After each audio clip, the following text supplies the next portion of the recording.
Hello YouTube, it's just Pull Apart Paul again. Got an updated video. New radio has just come in. I'll swing it around and show you.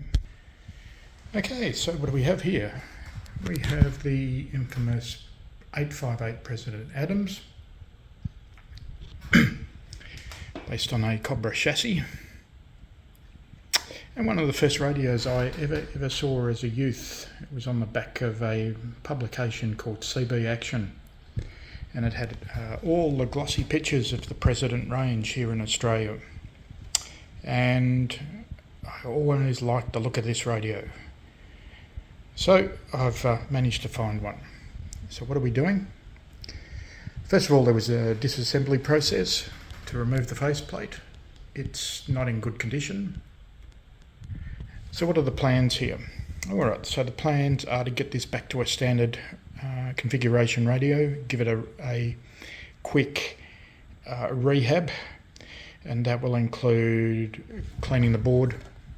It's a virgin board almost. There's only a few solder issues. You can see some there up the front, and the usual down near the relay. So I'll clean those off when I get it up and running and redo the solder so that there is no dry joints. So today I've got all of the knobs in the cleaning solution. I've got to do some repairs to the covers as they have holes in. You can see just there and just there.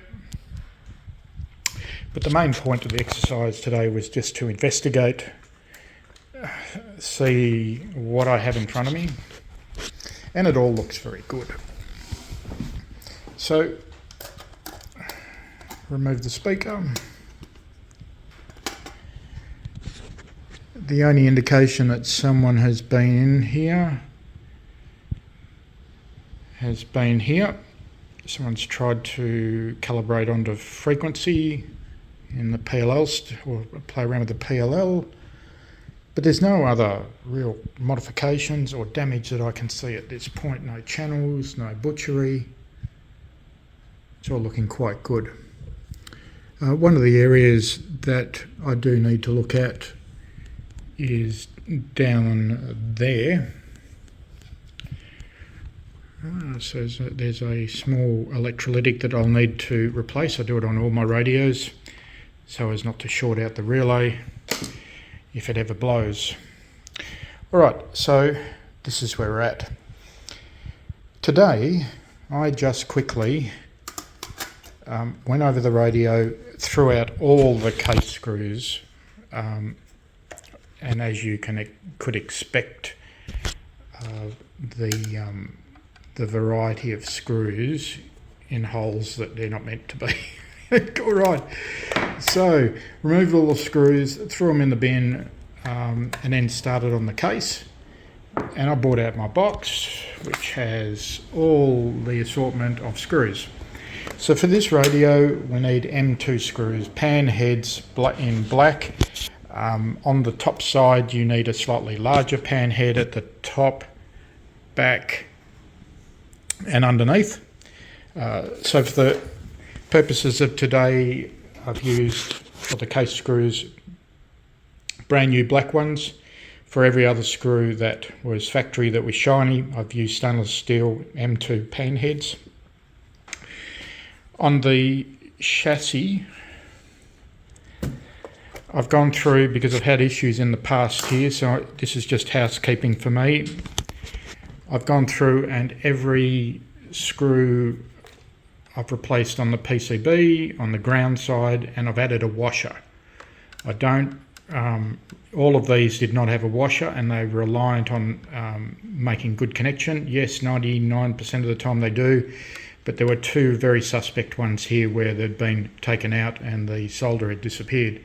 So obviously every single screw holding the PCBs, I put a washer in an M2 pan head, and on all the case areas, on the channel selector, anywhere where there's an original screw that is either corroded, I've replaced. To give you some idea, I carry a large amount of these M2 flathead washers. What else we'll go through here? Obviously, nuts, M2. We've got, what is it, 20 millimetre long, 15 millimetre long pan head.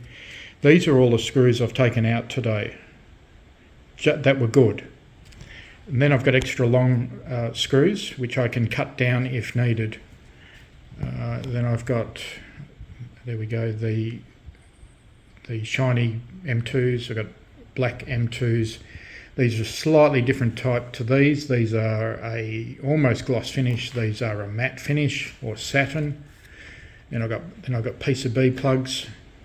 I've got terminals here, which I can, if during the repair stage of any PCB, I can use these as a through-hole contact point rather than reuse damaged tracks. So that's part of the rebuilding process. And then I've got transistor gaskets, and they're in ceramic and silicon, and also got paper ones there too.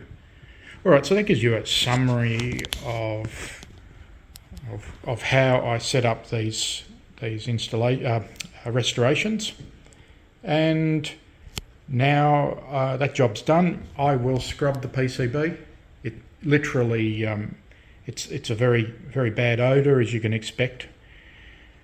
It's probably it looks like it's only been opened a couple of times, so that's good for me. So there you go, a trusty President Adams 858 starting its restoration process.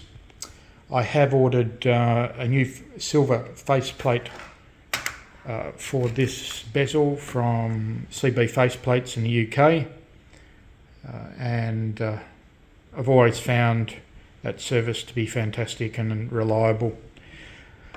And that's about it. Enjoy the video, comment, like and subscribe. Appreciate that. And it's another one in the process. I've still got the Tedalex to finish. Thank you.